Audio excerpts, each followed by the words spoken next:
Well, of course, with climate issues taking the forefront last year and more expected this year, we take a look at a bit of, on the environmental side in regards to 2020, whereby the year 2020, of course, saw environmental conservation brought to the fore of national agenda. The government took bold steps to reclaim grabbed land, extended the moratorium on logging, and embarked on tree planting to increase forest cover, which has been an unpredictable, one worldwide.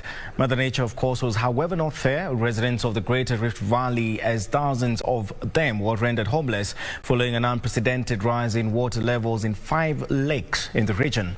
Our reporter Emily K. Bade with the highs and lows that the country faced in 2020 in matters environment. Under the effects of the COVID-19 pandemic, the health crisis could have been a blessing in disguise for the environment. The lockdowns and stay-at-home orders apparently contributed to an improvement in air quality in different cities across the world, a reduction in greenhouse gases emissions, less water pollution, and noise, among other scenarios. Closer home, there were more visitors to parks and forests as Kenyans' appreciation for the environment increased. Subsequently, the government began a program to restore green spaces and parks in the city, particularly along Nairobi River. The efforts is part of a broader push to expand green infrastructure in Kenya's capital, including ensuring widened road corridors, drainage to prevent flooding, planting of more trees, as well as restoration of degraded land. President Uhuru Kenyatta said the government is committed to the conservation of green spaces and listed several ongoing initiatives, among them the restoration of Michuki Park, the expansion of Nairobi National Park, and the reclamation of grabbed forest land in a project dubbed Green Renaissance. As a country, as Kenya, we can take pride in doing our part. And what is our part? That must be to leave no room for doubt about our commitment to preserve the biodiversity that we as a country have already enshrined in our constitution, statute laws, and government policies. This move, however, caused anguish for those found to have encroached in forest. Sasa tutaenda wapi? Tumekuja na watoto barabara, tutaenda wapi sasa? Kitu ambao nilishangaza mimi, serikali anafurusha sisi na wao walitengeneza title deed. Shida ni moja, sisi tuko na chakula kwa shamba. Kuna chakula ya mahindi ile imetoa vichwa, kuna ingine imekomaa, na watoto wanaenda shule. Sasa hatujui venye tutaenda kwanza. But Environment Minister Keriako Tobiko, while on a tour of Ngong Forest, asserted that even those who had acquired titles illegally for forest land will face eviction. The numbers in Mao have multiplied several times.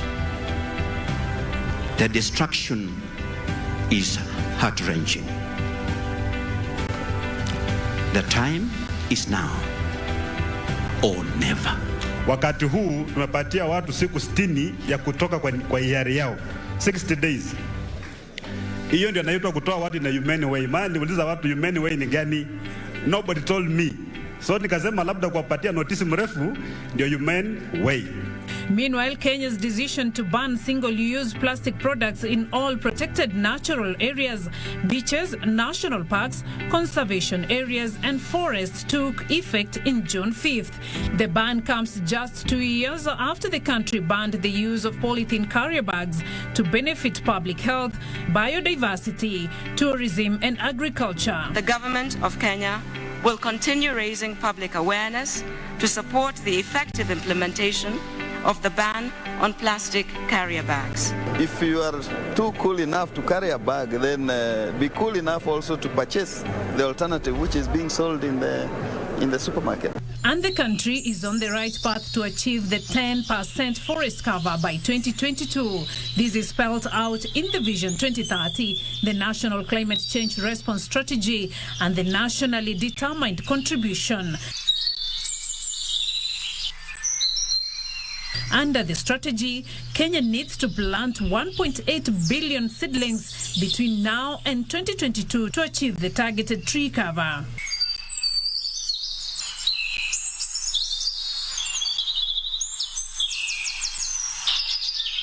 As a passionate conservationist, it inspires me to see communities where women, men, and children participate in conservation practices that they will benefit from for years to come. Our future generation will not come and blame us. At least they'll find already we have put the environment safe for them. The strategy will also ensure the conservation of natural resources for environmental protection and enhanced economic growth.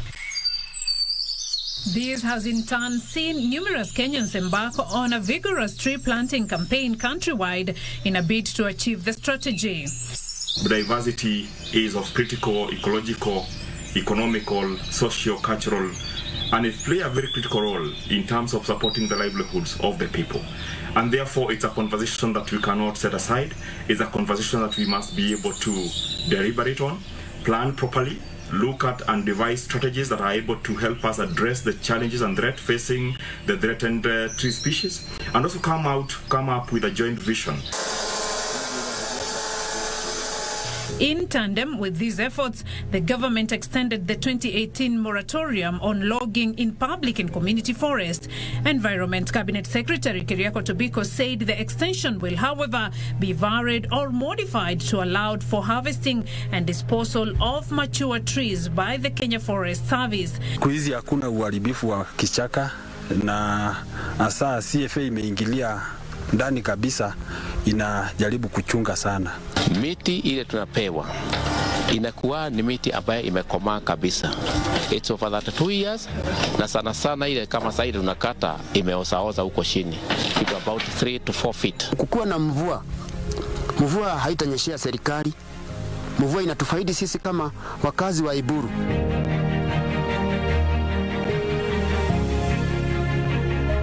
But on the negative note, the year 2020 has seen a new phenomenon occur in the water bodies in the Greater Rift Valley region. The recent rising levels of water in lakes Nakuru, Baringo, Naivasha, Bogoria and Turkana left a trail of destruction in their wake. The overflow flooded nearby settlements, displacing people, flooding farms and destroying property. This occurrence has sparked fears of an ecological disaster, with scientists giving different explanations for the phenomenon. We have cases of interferences here and there. We have cases of a few people perhaps who may want to move out of their way and ignore some of the regulations. But together with the stakeholders, we are monitoring the situations on the ground in terms of catchment degradation, in terms of wastewater management, and pollution element issues. The explanation ranged from siltation and increased rainfall to the shifting of tectonic plates deep in the Earth's crust. Call for more engagement from the local authorities, from the county government, for us to collaborate, to cooperate, to ensure that our water resources are well maintained and conserved.